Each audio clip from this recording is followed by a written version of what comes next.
I've been an expedition leader now for about 7 years since leading the military, so in terms of all the sort of skills I needed to survive in the jungle, I had them, or I thought I had them at the beginning anyway. And then it was literally just a case of using the sort of skills and knowledge set that I had and then applying it to a different environment. I'd never been to the Amazon before. All my jungle experience had been from the Central America and the Far East in Borneo. But it was just literally a case of taking the skills that I had, maybe brushing up a bit on my medical training, and then planning this trip. In terms of how I've changed as a person since starting the expedition, I think I started as quite a cocky, slightly more immature person, and I really thought it was a case of me against the Amazon. And I think over time, a number of instances just humbled me and brought me down a peg or two. And I suppose my confidence was knocked initially, but then I suppose as you go through something really, really epic and really emotional, and when you have been sort of crushed down to quite a low level, as you build yourself up again, I think the difference was my confidence wasn't based on what other people thought of me, what people around me, because there were no people around me. I built up my confidence based on sort of literally your ability to cope with the situations, with the people, with the environment. In terms of the worst moment of my trip, it's very hard to specify. There was definitely a period in Peru where we were really struggling to get through a number of different man-made dangers, really. There was the drugs trafficking zone, there was in theory a sort of an area of terrorist activity, and there was also this very, very closed-off area of indigenous Indians. And there was no one specific day when I would say was my worst, but it was a pretty dark part of the expedition. I remember when I started writing the book about 2 months after I came back, I was looking back on the expedition already as being this, good fun adventure story.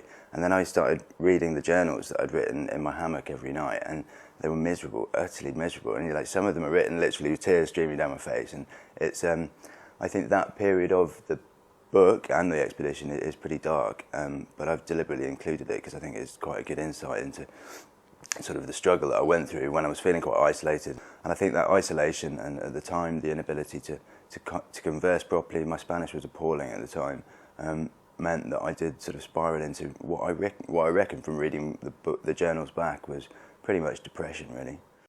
I considered giving up quite a lot, but I think always deep down in the pit of my stomach, I always knew that if you committed to doing something, and it was my dad who tried to sort of instill a few values in me. If you commit to doing something like play rugby on a Saturday and you go out on a Friday night and get horrendously drunk and you don't want to play on the Saturday morning, you've got to go and do it because you committed to it. And it was that sort of mentality. It was always deep down, we are going to get this thing finished no matter whether. I suppose it was just a case of sort of sacrificing current pleasure, current sort of enjoyment for that sort of long-term goal. So yeah, I never really considered giving up. I think the thing that I craved most while I was away was just, I think sport, that sort of camaraderie, being with your friends, interacting with people, banter, simple pleasures of life, not sort of nothing high level, not sort of literature or theatre or fancy food or anything, literally having mates around me and being able to bounce off them and I suppose just normality, really. They were the things that I missed. Best moment of my trip was the last day of the journey.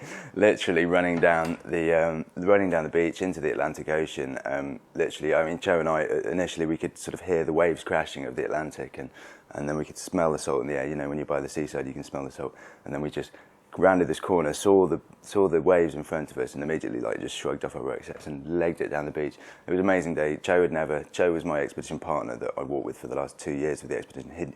He'd never seen the sea before at all, so he just had this big grin all over his face. It was an amazing day.